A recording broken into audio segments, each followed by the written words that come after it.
council member, the council member of the first district, council member Andrea Richmond. Thank you, Mr. Chair.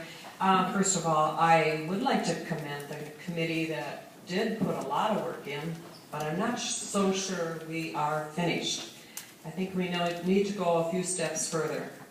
We certainly have overlooked the interstate exit 3, for example, which is going to be doing a total makeover from now on till 2016. That needs to be addressed, as Councilmember Sequist said he would have some resolution going forward. But one thing I found of interest in reading the ordinance, the first section says, community value statement. Steps should be taken to enhance the city's economy, businesses, and industry by promoting orderly and effective communication through signage. When appropriate, signs can, when properly regulated, be useful tools for communication for convenience of the public. I agree 100% with that. I'm not sure if everybody else does. I have a question maybe for Mr. Kirsch. Bids were open today. I'm not sure if you can answer that, for that sign in the International Business Park, 225 square feet. What happens with that particular bid now? Are we going to the 60 square feet signage? Are we throwing that bid out? That's on the interstate. Right. And it's in a business park, multi-tenant. So if there are amendments that would need to be made, it complies with the current code. So that sign complies with the current code at 225 square feet. It's a decorative sign, it's a monument sign, a multi-tenant sign. So, being it's on the interstate? No, it complies with the current code. It's a I'm just explaining, it's a ground monument sign that happens to be 225 square feet, which complies with today's code. Okay. In theory, that sign could be 40 feet tall. But if there's a change in the zoning for signs to 60 square feet. An amendment, that is a planned development district, so if the council wants a 60 square foot sign, that's what we'll put up.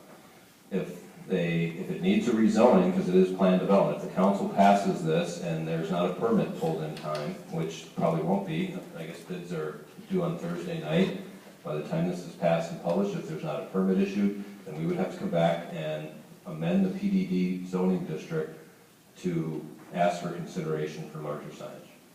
Well, I asked. So that signage that's been planned, it was planned about 4 years ago, and we're finally getting around to bidding that sign out. And that design has gone through the council. You've seen pictures of it here. My concern is, and I asked the question, why did we go ahead with sending this bid out if we were going to be making changes to the sign ordinance? And then I asked the question of a department person, why would we have gone with that 225 square feet? The answer was, so we can see it from the interstate. That goes back to my proposal, as I did some studying for what the city of Boston has done, and they came up with this interstate unified business zone for signage. I think it's a great idea. I think we need to go forward with that. But I don't think it's fair for McDonald's to have their business relocated and they take down that huge sign that is there, that is an attraction for tourists coming in to see that sign there. That will come down. It's been there since 1972. And that's another reason to take that 15-year cap on any signage. That needs to be taken away. But my concern is that the 14 feet. I think businesses should have some type of a change there, and maybe we can do it with an amendment. Should it be just 14 feet, or can we go up to 20 feet, depending on what the, I guess, the business, I'm trying to think of a good word for it, but what the businesses would feel is best suited for their property. I just think we got too tight of a control here. With that, I think it needs to have some more documentation done, and I would refer this back to the Sign Ordinance Committee. if I get a second. And what's, if you're gonna have a referral, you're gonna have it for X number of days, so was it 30, 60, 90? I guess I'm hoping that it can be done in 60 days, being that Councilmember Sequist said he would come through with another resolution. So I'll make it for a 60-day referral. Is that okay with the seconder, Mr. Olson? Okay, so the motion on the floor is for a 60-day referral. If you wish to speak on the amendment, hit the other button on the far right, I believe it's number 5. Wishing to speak on the amendment only is Councilmember of the 10th District, Doug Farmer. You know, we do this a lot, and I'm not sure why. And there's not going to be much gain in referral. One of the speakers said there is no such thing as a perfect law, and certainly a good conservative like myself can agree with that statement. But we're not going to gain anything in referral. This has been debated now. In fact, it was not too long ago I had to defend this committee from comments being made that they were dragging their feet and taking too long.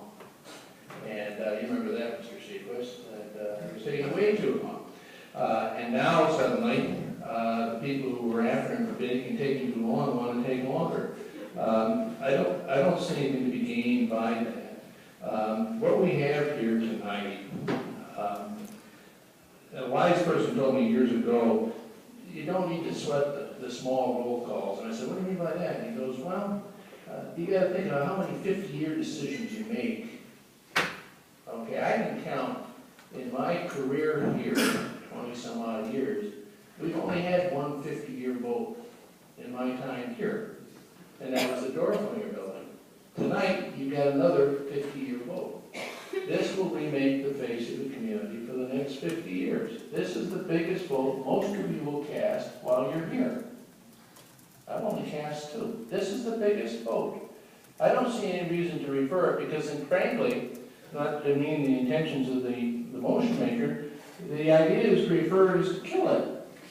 It's not to refine it, it's to kill it. We all know that. So I think we should pass it. Yes, there are going to be some defects.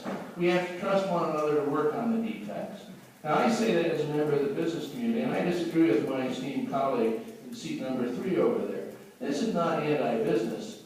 This ends a nuclear arms race. That's what we've got here. Every sign has to be bigger than the ones that go before it, because that's the only way it can survive. Once we level the field and we all have the same guidelines, we can all prosper quite well. This is not a big deal. But this ends the nuclear arms race, and it needs to end, and it needs to end tonight, and we can do it. Next council member wishing to speak on referral is the council member of the 17th District, Richard Swans. A question for the city planner. A referral like this would bump up against the moratorium that's in place in what way? I believe that moratorium, and someone correct me, is extended through the, I think it's the 17th? November 1st. So a referral for 60 days, you'd have to extend the moratorium or in order to do that. There is no legislation right now to extend the moratorium. So how you would accomplish that by Thursday night, I don't know. Okay, next, wishing to speak on referral is Councilmember Richmond. Thank you again. The intent is not to kill this legislation, Councilmember Farmer. The intent is to make some changes to this ordinance, and I see nothing wrong with it. I just have apprehension on this 14 feet. I don't think it's fair for business. 60 square feet, I think that needs to be discussed, and certainly we need to get rid of the 15-year time limit on that. And that's why we need to make some changes for referral. Thank you. Okay, I see no further members of the city council wishing to speak on referral. That box is blank. So time for the vote. If you want a 60-day referral, you vote yes. If you do not want a 60-day referral, you vote no. On board.